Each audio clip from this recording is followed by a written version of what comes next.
গল্পের নাম টুনটুনির এলিয়েন বন্ধু। একদিন টুনটুনি পাখি আকাশে উড়ছিল। হঠাৎ করে একটা টকটকে সবুজ আলোয় ঝলমল করে উঠল আকাশ। টুনটুনি নামল মাঠে আর দেখল একটা ছোট্ট গোলাকার উড়ন্ত যান নেমেছে। তার ভেতর থেকে বের হল একটা এলিয়েন। মাথায় 3টা চোখ, পিঠে ছোট্ট ডানা আর গায়ে নীল রঙের জামা।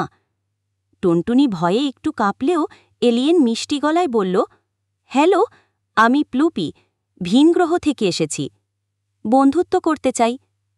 টুনটুনি হেসে বলল, তাহলে চলো আমরা খেলি। প্লুপি আর টুনটুনি শুরু করল দৌড় প্রতিযোগিতা, লাফালাফি আর গান। কিন্তু প্লুপি তো দৌড়াতে গিয়ে উল্টে পড়ল গর্তে। টুনটুনি ডেকে আনল তার বন্ধুরা, ব্যাঙমশা, কাঠবেড়ালি আর খরগোশ। সবাই মিলে টানাটানি করে প্লুপিকে তুলল।